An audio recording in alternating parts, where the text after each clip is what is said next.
Merħba, Sinjuri, il-programm huwa Ras Imbras, jiena Mario Xwiereb. Fl-10 snin li għaddew fil-Gżejjer Maltin mill-libreriji pubbliċi, ġi aħna bejnietna bħala Maltin daw kollha li ngħixu fil-Gżejjer Maltin, issellifna aktar minn 8 miljun ktieb, 8 miljun u nofs fil-verità biex inkunu bej wieħed u ieħor eżatti. Bej Jannar u April is-self tal-kotba żdied b'8% fi 32 lokalità minn 56 librerija pubblika librerija li hawn madwar il-Gżejjer Maltin l-qarrej għażlu li jisselfu aktar kotba bl-Ingliż milli bil-Malti. Dawn huma statistiċi li toħroġ il-Malta Libraries u llum fl-istudju għal Ras Imbras għandi il-kap eżekuttiv Cheryl Falzon. Grazzi tal-li ġej. Fl-2024, meta kważi, forsi se neżaġera ftit, imma kważi kull ktieb issibu online, le jekk tarrex ftit, jew tixtrih, jew tisselfu għal perjodu, jew dal ħafna apps li jeżistu tal-kotba, issib ħafna kotba. Allura, issa fl-2024, għaliex għandhom jibqgħu jeżistu l-libreriji? Tieni raġuni. Kieku ideja tajba li vera kieku l-kodba kollha ssibhom online għax anke naqdu ktar nies kieku 24/7. Imma mhux il-kodba kollha huma online ukoll mhux kollha huma b'xejn. Apparti minn hekk ħafna nies għadhom ifittxu l-kodba fiżiċi wkoll. Aħna bħala Malta Libraries ma nofrux biss dak is-servizz tal-kodba fiżiċi, imma għandna wkoll e-books, jiġifieri da minn ma jkunx jista' jiġi l-librerija ukoll jista' jissellef kodba mill-libijek pereżempju tagħna.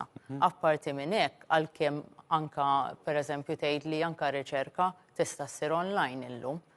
Imma kemm dik l-informazzjoni li ssib online kemm jafu jaraw li hi relevanti li hija tajba li l-awtur huwa accountable. Jekk tkun taf tfittex, tista' tivverifikhom dawn l-affarijiet kollha u tgħid li l-awturi huma min joqgħod fuqhom il-kotba. Ġifieri jekk tkun taf tfittex issib. Fil-fatt illum il-librar laqas għadna ngħidulu librar, qed ngħidulu information mentor. U meta ħassib librar professjonali ħajgħallem mhux ħajagħtik informazzjoni proċessata, bet inti qed tfittex fuq xi suġġett partikolari. Mhux ħajtik dik l-informazzjoni proċessar ħajtielek lesta. Ħajgħalmek tfittex. Ħajgħalmek li huma s-sorsi huma tajbin u dak li jgħidulu information literacy llum il-ġurnata. Jiġifieri inti tkun taf li dik is-sors huwa tajjeb, riċenti, relevanti għas-suġġett. Ħafna drabi l-istudenti jaqbdu jagħmlu Google search, jitlalhom l-ewwel informazzjoni li jsibu jitfgħu lilhom. Ma jfissirx li dak huwa tajjeb għax fuq l-internet ħassib il-kulħadd li jista' jitfa'. Imma jekk inti ħatara citations tagħha minn kitbu l-awtur tiċċekkja fuqu. Dawn huwa kollu xogħol il-librar illum il-ġurnata li jgħallem ir-riċerkatur biex isir dak l-riċerkatur indipendenti. Barra minn Malta l-libreriji saru dawk l-ispazji fejn mhux biss tmur tara x'kotba fuq l-iskafef tażel tiħumjak id-daru dal-affarijiet, saru wkoll postijiet fejn in-nies imorru biex jaqraw, jirriċerkaw, jagħmlu l-istudju tagħhom, ġifieri rispettivament indipendentement minn dak li aħna nqisu l-biblioteka il-Belt Valletta, anke l-libreriji saru postijiet fejn inti tiltaqa' madwar mejda, taqsam l-informazzjoni, hemm ċertu libreriji joffru wkoll workshops, forsi jkollhom ukoll kafetterija fejn tista' tpoġġi bil-qiegħda taqraw dal-affarijiet kollha. Malta kemm toffruhom daw is-servizzi? Malta wkoll hemmhekk mixin, aħna l-hemmhekk mixin għadna ġifieri? Bdejna ħanejtek. Il-libreriji saru ċentri tal-komodità llum il-ġurnata, jekk tara t-tibdil kif qed tiġi użata l-librerija m'għadix biss dik li tiġi issellif ktieb u tlaqtlem, imma jsiru attivitajiet edukattivi. Imma fuq il-Furjana titkellem, le? Anka libreriji oħra, aħna noħorġu nifirxu fejn ikun hemm l-ispazju sintendi għax il-libreriji peress li huma naqa' limitati fl-ispazji mhux dejjem ikun hemm spazju adekwat biex isiru daw il-workshops. Imma fil-librerija pubblika ċentrali li taqa' direttament taħt Malta Libraries hija isa il-main public library li mbagħad tgħaddi l-proċessi l-oħra fil-libreriji żgħar. Isiru daw il-workshops, pereżempju kellna programmi fis-sajf, pereżempju kif isiru il-manga, kif isir comic book. Il-manga, il-comics, verżjoni Ġappuniża biex niftehmu. Eżatt. Ikun hemm pereżempju fuq snajjiet differenti, jkun hemm daw il-workshop u hands-on. Pereżempju fil-biblioteka kellna wkoll workshops fuq il-legatura. Palissa din ukoll il-Public Expo fejn qed isiru demonstrations kif qed issir din legatura tal-kodba.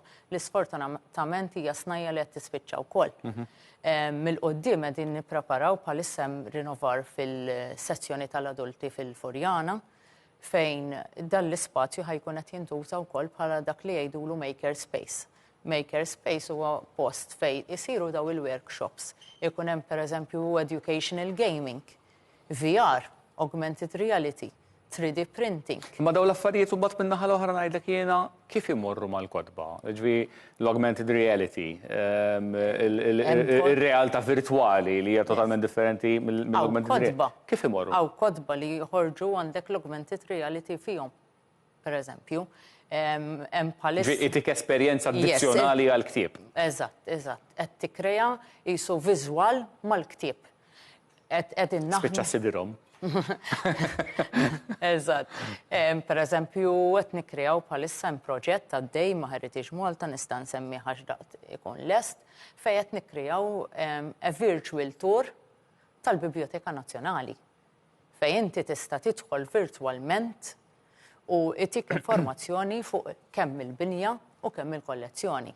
Mela inti krijaj mhux tant aħna jidħlu ħafna viżitaturi fil-biblioteka, ħafna minnhom ikunu barranin, jidħlulek jgħidu kemm sabiħa u jieħdu ritratt. Japprezzaw il-bini u l-arkitettura probabbilment. Imma bet inti għandek qed tieħu għandek tur qabel li qed tagħmlu virtwalment u qed tifhem x'fiha u ma fihiex ħadd apprezzahha iktar. Ġifieri mhux il-barranin stess anke l-Maltin, ħafna sfortunatament għadhom laqqas jafu x'rikkezzi hemm fil-biblioteka. Li huma l-aktar libreriji li jiġbdu nies? Il-biblioteka għandha dik ix-xi ħaġa tagħha u ovvjament hemm l-istorja wara għandek dawk il-kodba. Hemm pratikament il-librerija sħiħa, il-biblioteka sħiħa tal-Kavallieri ta' San Ġwan, le tal-Ordni ta' San Ġwan. Ġifieri allura diġà għandha xi ħaġa. Però libreriji oħrajn, li huma l-iktar jiġbdu nies? Il-libreriji pubbliċi l-iktar li jintużaw huma tal-Furjana, u mbagħad bħala għandek il-librerija ċentrali wkoll Għawdex ir-Rabat, u mbagħad wara tiġi Birkirkara. Dawn naħseb ħanejdlek Birkirkara iktar tixbed tal-komunità tagħha. Il-Furjana u r-Rabat Għawdex jiġbdu nies minn kull imkien. Ġifieri hija ċentrali mhux ħajjiġu nies biss mill-Furjana, ħajjiġu nies minn kull imkien.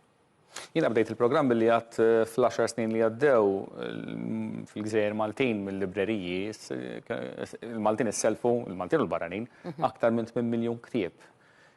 Hija kostanti din iż-żieda li qed tesperjenzaw jew le għax jiena mbagħad inħares lejn l-istatistika daqsxejn fid-dettall u nara li fl-2018 u fl-2019 inqabżu l-miljun. Qabel ma kienx inqabeż il-miljun, wara l-2019 tgħid li l-Covid l-2020 niżel ovvjament, imma issa qegħdin 2023, 2022 il-miljun għadu ma nqabix. Le għadu ma nqabix, imma hemm steady increase. Ġifieri ħanejdu hekk il-Covid affettwatna u hemm repercussions tagħha li baqgħu hemm. Imma hemm minnhom tajbin u hemm minnhom forsi mhix daqshekk. X'inhuma tajbin? It-tajbin huma li ħafna nies, ħafna membri, pereżempju jekk tara l-membri mbagħad tara li l-membri żdiedu. Għal xiex? Fil-perjodu tal-Covid. Fil-perjodu tal-Covid, sal-lum. Sal-lum ġifieri dejjem qed jiżdied. Għal xiex? Qed ikun hemm ħafna membri virtwali ngħidulhom aħna li jkunu membri li jisselfu biss e-books. Pereżempju, meta bdejna l-e-books, aħna waqqafna l-e-books fl-2016. Kull ma daru 3000 e-book. Illum il-ġurnata missejna kważi 60,000. Ġifieri qed tinqeleb il-folja kif qed tintuża l-librerija. Pereżempju, qed jintużaw iktar l-e-books xorta mhux komparabbli mal-kodba fiżiċi, xorta għadhom iktar popolari. Imma mbagħad pereżempju jekk nagħmlu attivitajiet ħajkunu iktar popolati.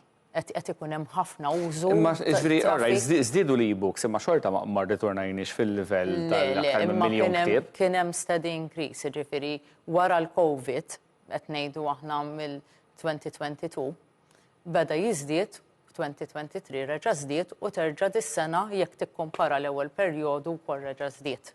Ġifieri it-trend hija li qed jerġa' jitla'. It-trend qed terġa' titla'. Issa mbagħad sta għalina skont is-servizzi li jkollna tinqasam.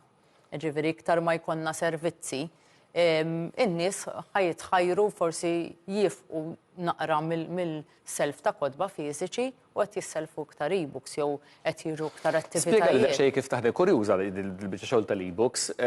Inti kif taħdem din? Ikollok ktib partikolari li fl-istess perjodu jistgħu jisselfu kemm iridu nies fl-istess ħin? Jew hemm limitu? Le, hemm liċenzji differenti skont il-pubblikatur. Aħna niddependu minn publishers barranin li hija kumpanija internazzjonali Amerikana u toffri servizz il-libreriji, specifically għall-libreriji di. U jkun hemm il-pubblikaturi li jidħlu ma' din il-kumpanija u joffru liċenzji differenti. Ħajkonna liċenzji pereżempju jkollok ktib wieħed u jista' jisselfu persuna waħda f'dik il-perjodu. Jekk ikunu kodba li naraw li għandhom ħafna holds u huma popolari ħanixxu iktar kopji, allura jisek għandek kodba fuq l-iskaffa u qed tissellifhom physically imma qed toħodhom virtualment. U ħajkollok liċenzji pereżempju aħna nħallsu subscription ta' sena u jkunu simultaneous use jgħidulhom, jiġifieri jistgħu jintużaw f'daqqa. Daw huma mhux huma biss text, hemm ħafna minnhom huma audio wkoll. Għandna audiobooks, għandna read-alongs pereżempju ta' tfal ikunu iktar bl-istampi ħajkollok qed jaqralek u jibda jihhighlight anke t-text. E-books Maltin jeżistu? Iva, bħalissa għandna s-servizz tal-Oktavo, hemm madwar xi 60 ktib bil-Malti. 60 e-book. 60 e-book. Ma jidhirlekx li huma ftit meta. Huma ftit, yes, huma ftit. Naħseb għadhom hemm il-biża li e-books bil-Malti li jitpoġġew bħal-lebs bħal daw li jkunu bxejn ħajtelfu naqra mill-beħ. Minn min il-biża? Mhux mill-awtur jew mill-pubblikatur? No, mill-pubblikaturi. Għatem il-biża, aħna tkellimna ħafna mal-pubblikaturi, sfortunatament għatem din il-biża u nifhimhom għax il-market tagħna huwa żgħir ħafna. Ġifieri da jekk inti pubblika jiktib bil-Malti, is-suq huwa limitat, allura jekk ħadd titfa' dal-prodott, għall-prodott tiegħek fuq online service li huwa bxejn, qed jibżgħu li jnaqsu mill-beħ u ma tihomx tort. Li qed nagħmlu aħna bħalissa tellajna żewġ kodba diġà ta' e-books bil-Malti huma ta' Ruth Frendo tal-Orsini hemm żewġ kodba u sejrin tajjeb ħafna bihom, ġifieri diġà jiġu mselfa. Dan huwa liċenzja ta' simultaneous use, ġifieri jistgħu jisselfuhom f'daqqa u qed naraw li qed jisselfuhom in-nies. Min imur l-iktar għall-e-books? It-tfal, l-żgħażagħ, jew anke l-adulti?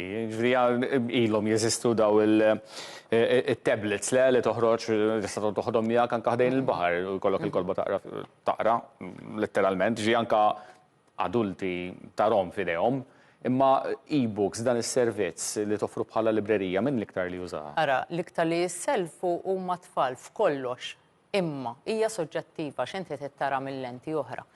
Jekk inti nibdew ngħidu okej, tfal l-iktar li jisselfu imma l-kodba ta' tfal huma qsar.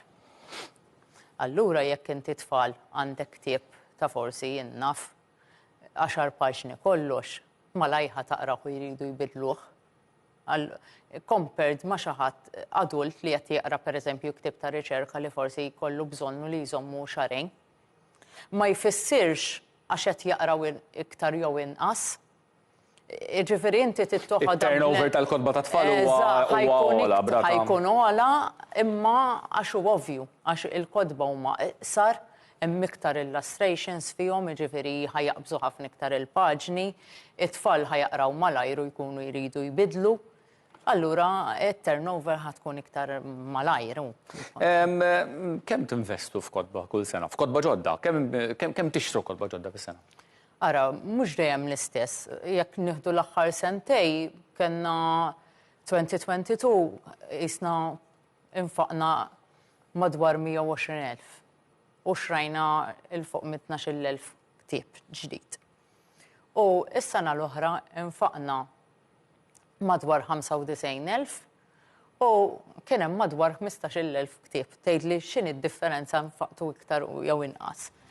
Il-fattur ikunu dan, pereżempju jekk ikunu nxtraw kodba, pereżempju Melitenzja huma kodba Maltin. Dawk jiswew ftit iktar. Jew ikunu kodba pereżempju qed naħanixxu l-large print. Dawk iqumu iktar komparibli ma daw għalhekk hemm din l-dista kumbat apparti minn hekk aħna il-kodba ġodda ma jiġux biss mill-fondi nazzjonali. Aħna wkoll mbagħad insibu sponsors, situna banek. Qed isir investiment f'kodba b'lingwi differenti li forsi aħna normalment naqraw bl-Ingliż, bil-Malti, bit-Taljan, forsi żgur għandkom kodba Franċiż, Ġermaniż u Spanjol, lingwi li normalment kienu jitgħallmu l-Maltini. Issa għandna komunitajiet f'Malta illi ġejjin mill-vant tal-Ewropa, mill-Afrika, kulħadd bil-sien tiegħu. Qed investu f'kodbek? Iva. Fil-fatt, fl-2018 konna għamilna program pilot project fil-Librerija Pubblika Ċentrali fejn tlabna l-ambaxxaturi jgħinuna nġibu kodba relevanti għall-komunità tagħhom. Ġifieri għandna kważi minn kull pajjiż illum il-ġurnata fil-Librerija tal-Forjana. U dan l-aħħar ukoll ġie donation kbira, pereżempju, mill-komunità Ukrajina. U jiġu jisselfu baqgħu ituna. Cheryl Falzon, kap eżekuttiv ta' Malta Libraries, grazzi ħafna tal-kodmija il-programm Ras Imbras, il-ħin ittir anke meta titkellem dwar il-kodba, nħeġġitkom taqraw il-programm Ras Imbras kull jum mit-tnejn sal-ġimgħa fit-3 ta' war nofsinhar, fis-6 u nofs ta' filgħaxija u ssibuna wkoll fuq YouTube.